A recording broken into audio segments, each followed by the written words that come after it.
Hey guys, back again, brand new day. We're going to start off with some Sabaton. This one's called No Bullets Fly, and I've been told this is kind of a different video, more documentary-ish, but with a song in it. So I don't really know what to expect, but it does say animated story video. But Dave, who requested it, said that it's his favorite song from them. So far I like most of his music, so I'm gonna take his word for it. It's probably a good one. Big shout out to all my supporters here. These are the guys requesting these songs. I really appreciate it. I'd like to get more people requesting songs, and to do so you just go here, and the 70 cents US it costs just goes to help keep the lights on, pay for the editing software license, pay for the logos I had done, pay for the camera, the mic, all the expenses associated with running a channel. And don't forget to subscribe. That part's free.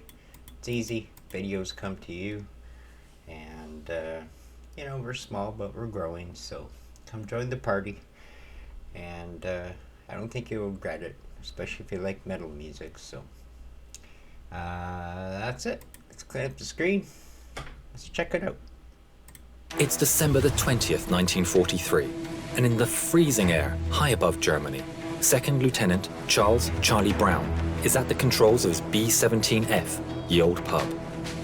At 11:30, approaching the target of the Focke-Wulf plant near Bremen, the pub is rocked as 4 explosions go off right in front of the B-17.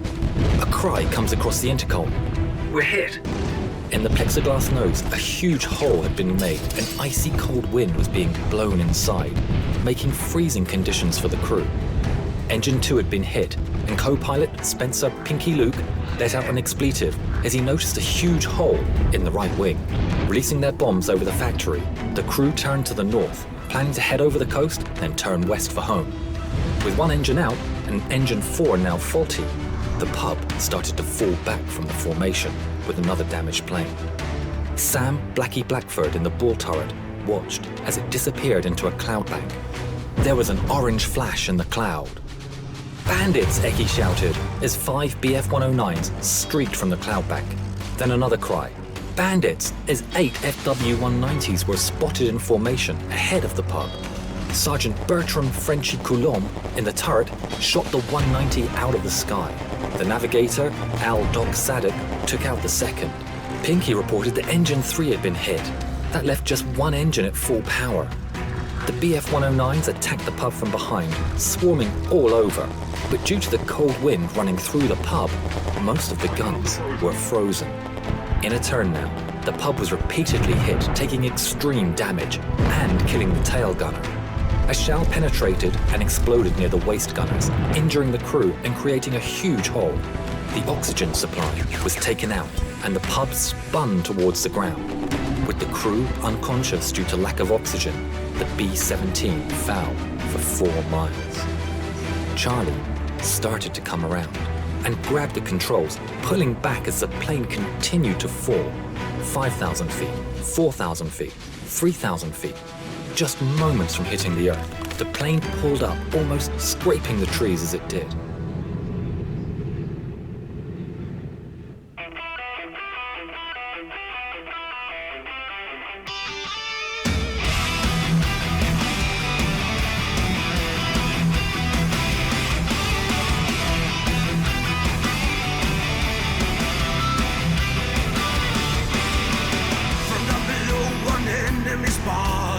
So hurry up, rearm and refuel.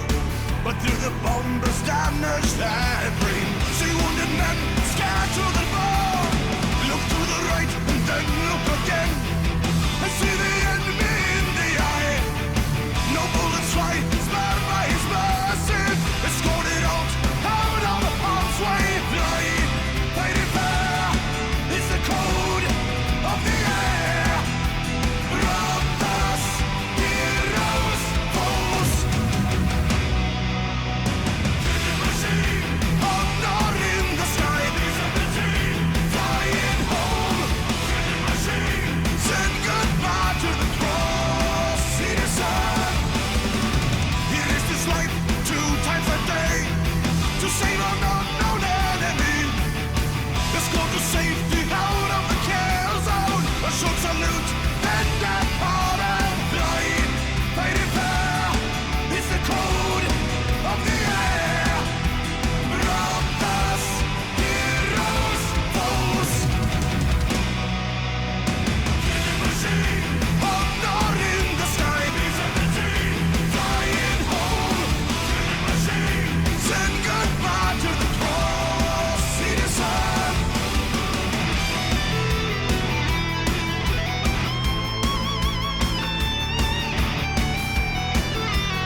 The story was kept secret until 1986, when Brown started the search for the German pilot who had shown mercy on that December day all those years ago.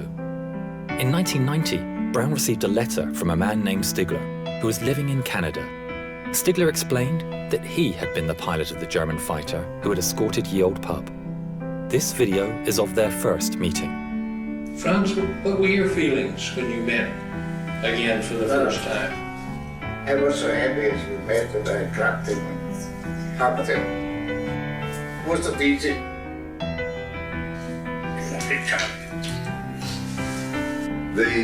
The fact that he risked his life really in many ways, and I wrote him in a letter, I said, if you made a habit of feeling sorry for bomber crews, flag up alongside them, I am sure that you were shot down many times, but it was not only the audacity that he came up to us and then recognizing the threat. If someone had seen him and reported him, it could have been a death sentence. Franz gifted Charlie a book, and inside the inscription read, "In 1940, I lost my only brother as a night fighter. On the 20th of December, 4 days before Christmas, I had the chance to save a B-17 from her destruction. A plane so badly damaged, it was a wonder that she was still flying. The pilot, Charlie Brown, is for me as precious as my brother was. Thanks, Charlie. Your brother Franz." In 2008, within a few months of each other, the two firm friends went on their final journey. Franz Stigler never got the Knight's Cross, but as he always said, he got something better.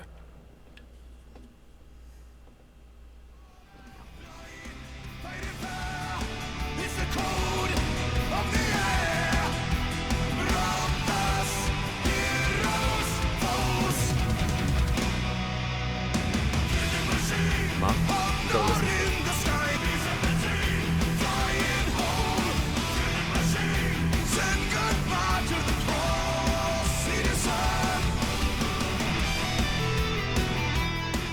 Hi, my name is Jovita Tan Stiegler. I would like to thank Sabaton and your song, No Bullets Fly. Because of this, the story of my father will live on. See you on your next concert tour. Safe journey, gentlemen, and again, thank you.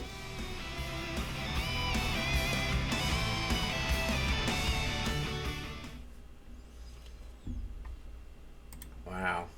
Okay.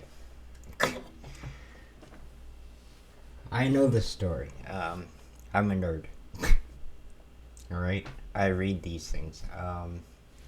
Never seen it animated, but I know the story. And absolutely fantastic. You know, they just don't... I don't know if they don't make men like that anymore. Or if they do, and, you know, nowadays we just don't have a chance to prove it. Either way, war's not something you want, so it's probably good that we don't have a chance to prove it. But that was quite the story. You know, they escorted that bomber all the way back to the coast, and got her home safely, just because, you know, they saw they were in trouble, and he didn't have the heart to shoot him down. And so it's one of those awesome World War II stories. There's other ones I've read about, you know, like you know, Christmas Eve, playing ball with the Germans on Christmas Eve across the trench lines, and you know, stuff like this. It's not always, you know, you're there because you have to be there, and a lot of men didn't have choices, so, but they're still human, you know. Very good song. Very good song. I actually made it through without tearing up, because I usually get emotional about that kind of stuff, but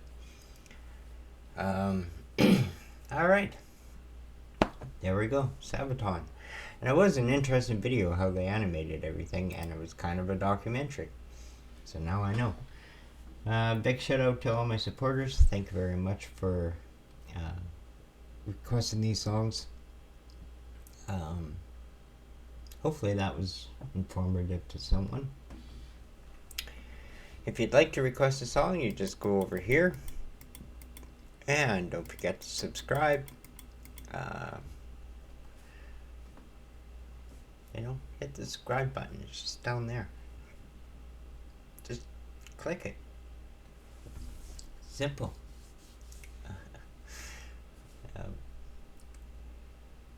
Oh, wait.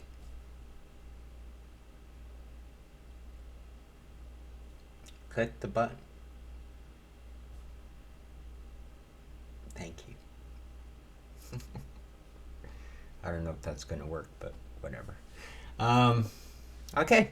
We'll be back in a couple hours with another one, and we'll see you there.